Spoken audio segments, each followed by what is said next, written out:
Today I have a new cup with a little bit of art from the artist Gustav Klimt. I kinda like his work. Painting the kiss. That's epic, right? Okay, so today I'm drinking echinacea tea with some chamomile. I haven't recorded a journal vloggy thing in maybe a month. I'm not sure. It is now the 5th of December. Yes, the 5th. And so we have passed through all of the things in November of 2023. And from what I've seen, was a very transformational autumn month for many people around me, and I've been feeling the same. And as it is with all transformation, you go through the shit first, okay? You go through the shitty phase of accepting all the dirt that is still hiding, coming to the surface, and that's just the process of life. It's just layer after layer. We just go through these phases of uncovering the things that we have absorbed as child or in this lifetime to hold in ourselves, to be a little that one little human that is a little puzzle piece in the whole puzzle of humanity, of transforming just a little bit of your own shit, basically, and being a part of evolution in a bigger sense, in that very small way. So that's also what I'm doing. Is I'm taking responsibility for my own stuff, my own journey, my own layers, and it's not always everything at the same time, which is why I wanted to record these journals in the first place, is for me to record and to share my process of just, it's always this every day, it's a new little thing that is coming in my awareness that I'm seeing or noticing or feeling, or and then that's kind of my process. It's not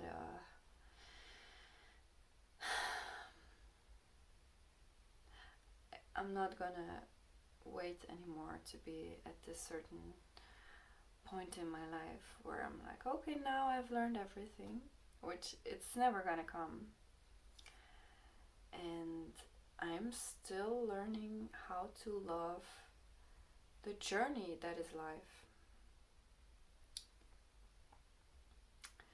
But I'm starting to see the beauty of it, because every time you go through this really rough period and it sucks, but whenever I allow it to be and pass through me and just witness it and not reacting to it too much, and also not repressing it and putting it away, no, just looking at it, that's the times that I don't regret, because I've seen time and time again these cycles have repeated themselves with different things about my personality, I guess you could say, my soul. And I've seen many cycles of this now, that I'm just at a point where I recognize that it's worth it going through the difficult times with myself and with others most of the time as well. There's a couple of exceptions when enough is enough and someone shouldn't be in your life, but most of the time people will be your mirrors, and for some it's really annoying to accept that, and also for me it took me a long time, but it's all okay. So that being said, as a spontaneous philosophizing monologue, I wanted to talk about something that I've been experiencing the last days, and it's about my spine. And so what about this? I've been thinking about the feeling that is surrounding my spine and my back. And I'm not really talking about physical, but when you think about your back, okay, it's kind of like your blind spots. Like, I can never look like from my back. I don't have eyes on my back. This is something they say. And it's like, when you think of your back, when I think of my back, I'm kind of anxious, honestly.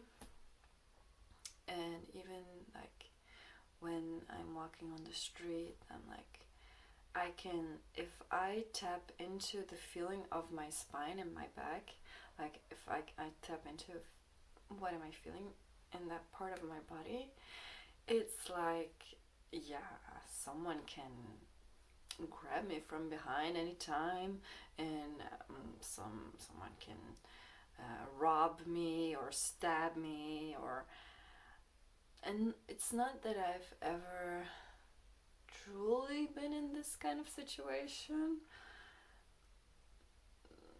which is causing me to feel this way. It doesn't really make any sense, but I just think it's interesting thing to think about your back. Like, think about your back. How are you feeling in there? Because the way you feel in there, I think is important.